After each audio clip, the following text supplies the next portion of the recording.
From abandonment to greatness, Marcus's journey is one of unwavering resilience and triumph. As a baby left on the streets, he was rescued by Thomas and Margaret, who gave him a second chance.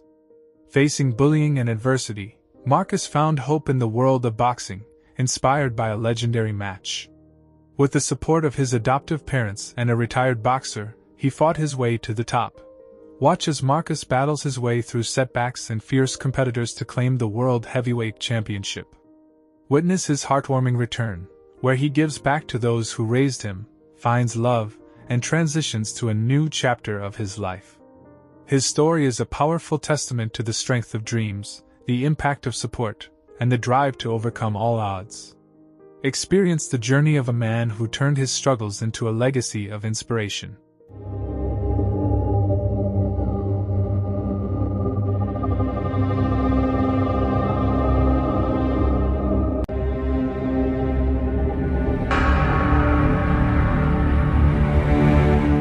Episode 2. Thomas led me to our seats, which were pretty high up, but still had a good view of the ring. As we settled in, I looked around at all the people, feeling a little nervous but mostly excited. I had no idea what to expect, but I knew it was going to be something special. When the match finally started, the arena erupted in cheers. Mike Tyson stepped into the ring, and the crowd went wild. He was a force of nature, muscular, confident, and focused. The moment the bell rang, he moved with a speed and power that left me in awe. I watched, completely mesmerized, as Tyson delivered punch after punch with incredible precision. His opponent didn't stand a chance. Every move Tyson made seemed effortless, like he was born to do this. The crowd roared with every hit, and I could feel the excitement building inside me. For the first time, I saw what it meant to be strong, to be in control. Tyson wasn't just fighting, he was commanding the ring, showing the world that he was a champion. I found myself on the edge of my seat, my heart racing as I watched him dominate his opponent. It was unlike anything I had ever seen before. When the match ended with a knockout, the crowd exploded in cheers. I was on my feet, clapping and shouting along with everyone else. In that moment, something clicked inside me. Watching Mike Tyson, I realized that I didn't have to be afraid or feel powerless. I could be strong too. I could learn to defend myself, to stand up against the people who tried to bring me down. As we left the arena, I couldn't stop thinking about what I had just seen. The power, the confidence, the way Tyson carried himself, it all made me want to be like him. I wanted to feel that strength, to have that control over my life. "Thomas," I said as we walked to the car, "I want to learn how to box." Thomas looked at me, surprised but not disapproving. "Boxing? Are you sure, Marcus? It's not easy, and it takes a lot of hard work." I nodded, more determined than I had ever been. "I'm sure. I want to be strong, like Mike Tyson. I don't want to be afraid anymore." Thomas was quiet for a moment, thinking it over. Then he smiled, a proud look in his eyes. "If that's what you want, then we'll make it happen." A few days later, Thomas took me to meet an old friend of his, a man named Coach Davis. Coach Davis was a retired professional boxer who had once been a champion in his own right. He was in his late 50s, but still fit and strong, with sharp eyes that seemed to see right through you. When Thomas introduced us, Coach Davis gave me a long look, sizing me up. "So, you want to learn how to box, huh?" he said, his voice gruff but not unkind. "Yes, sir," I replied, trying to stand tall and confident. "I want to be strong." Coach Davis nodded, as if he had heard that before. "It's going to take a lot of work, kid. Boxing isn't just about throwing punches. It's about discipline, patience, and heart. Are you ready for that?" "I am," I said, feeling that determination in my chest again. "All right then," he said with a nod. "Let's get started." And so, my journey into the world of boxing began. Coach Davis didn't go easy on me. He made me work hard from the very first day. He taught me how to punch properly, how to move my feet, and how to stay balanced. He drilled me on the basics over and over again, making sure I understood that boxing wasn't just about strength, but about skill and strategy. At first, it was tough. My body ached from the workouts, and there were times when I felt like giving up. But every time I thought about the bullies at school or remembered watching Mike Tyson in the ring, I pushed through the pain. I wanted to be strong, to be able to defend myself, and I knew that meant I had to keep going. Thomas and Margaret were incredibly supportive. They encouraged me every step of the way, proud of the commitment I was showing. I could see how happy it made them to see me finding something I was passionate about, something that was helping me grow stronger, both physically and mentally. As the months passed, I got better and better. Coach Davis was tough, but he was also fair, and he knew how to bring out the best in me. Slowly, I started to feel that strength I had longed for. I wasn't just learning how to fight, I was learning how to believe in myself. I still had a long way to go, but for the first time, I didn't feel powerless anymore. I had found something that gave me confidence, something that made me feel like I could take on the world. And I was just getting started. As the months turned into years, boxing became a central part of my life. I trained every day after school, learning from Coach Davis, who taught me not just the physical aspects of the sport, but the mental discipline that came with it. He often reminded me that boxing wasn't just about fighting, it was about focus, self-control, and knowing when to strike. His lessons were tough, but they gave me a sense of purpose and confidence that I had never felt before. By the time I was 13, I was no longer the small, scared kid who used to dread going to school. I was growing stronger, both in body and mind. The muscles in my arms and legs were more defined, and I moved with a newfound grace and power. But more importantly, I had learned to control my emotions, to channel my anger and fear into something positive. Boxing wasn't just a way to defend myself, it had become a way of life. However, the bullies at school hadn't changed. The same group of boys who had tormented me for years continued to look for ways to make my life difficult.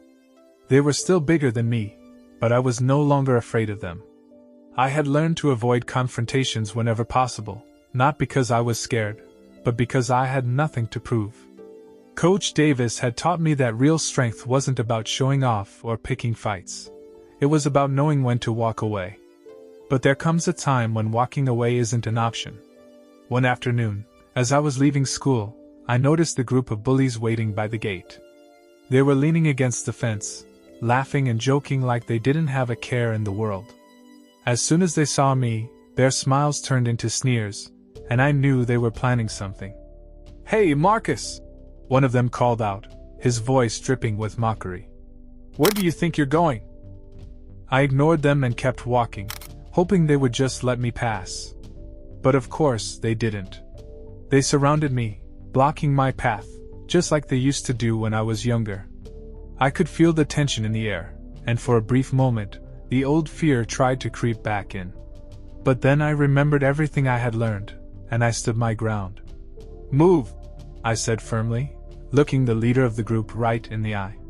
He laughed, clearly not expecting me to talk back. "Or what? You gonna cry for your mommy?" The others laughed too, but I didn't flinch. I wasn't the same kid they used to push around. I had spent years training, learning how to defend myself, and I knew I could take them if it came to that. But I also knew that fighting them wouldn't solve anything. Coach Davis's words echoed in my mind. "Boxing isn't about beating people up, Marcus. It's about discipline and control. I'm not looking for trouble," I said, keeping my voice steady. "Just let me go, and we can all walk away." The leader's smile faded, replaced by a look of irritation. He wasn't used to me standing up for myself, and it was clear that he didn't like it. He stepped closer, trying to intimidate me, but I didn't back down. "You think you're tough now, huh?" he sneered, shoving me hard in the chest. I staggered back a step, but I quickly regained my balance. I felt the anger rising inside me, but I didn't let it take control. Instead, I took a deep breath, just like Coach Davis had taught me, and focused on staying calm. "I don't want to fight you," I said again, trying to give him one last chance to walk away. But he didn't take it. He threw a punch at me, aiming for my face. It was sloppy and wild, not at all like the controlled, precise punches I had been practicing for years. I saw it coming from a mile away, and I easily dodged it, stepping to the side. The other boys watched in shock as I avoided the punch. They had expected me to go down, to cower like I always had before. But I wasn't that person anymore. When the leader swung at me again, I knew it was time to defend myself. I blocked his punch with my forearm, and before he could react, I countered with a quick, powerful jab to his stomach. He doubled over, gasping for air, clearly not expecting that I would fight back. The other boys froze, unsure of what to do. They had never seen their leader get hit before, and it shook their confidence.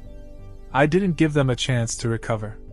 I stepped forward and delivered a quick series of punches, controlled, precise, just like Coach Davis had taught me. I didn't hit them too hard, just enough to make it clear that I wasn't someone they could mess with anymore. Within seconds, the leader was on the ground, groaning in pain. The others looked at me, wide-eyed and frightened, and I could see that they were no longer interested in fighting. I had made my point. "Leave me alone," I said, my voice calm but firm. "And don't bother anyone else either." They didn't say anything, they just helped their leader up and walked away, looking back at me with a mix of fear and respect. I watched them go, feeling a strange mix of emotions. I hadn't wanted to fight, but I knew it had been necessary. I had finally stood up for myself, and it felt like a weight had been lifted off my shoulders. When I got home that day, Thomas and Margaret noticed that something was different. I was quieter than usual, lost in my thoughts. "Everything okay, Marcus?" Thomas asked, concerned. I hesitated for a moment, then told them what had happened. I explained how the bullies had cornered me and how I had defended myself. I expected them to be worried or upset, but instead, they looked proud.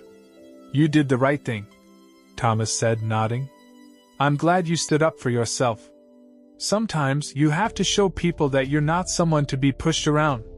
Margaret nodded in agreement. "But remember, Marcus, violence should always be a last resort. You're strong now, and with that strength comes responsibility. Use it wisely." I nodded, understanding what they meant. I had learned an important lesson that day, not just about defending myself, but about the kind of person I wanted to be. I didn't want to be a bully or someone who used their strength to hurt others. I wanted to be someone who stood up for what was right, who protected those who couldn't protect themselves. As the days passed, the bullying stopped. The boys who had tormented me for so long now gave me a wide berth, and I noticed that other kids at school started treating me with more respect. It was strange at first, but I realized that they had seen what happened, and they understood that I wasn't someone to be messed with. Episode 3? Available in the channel.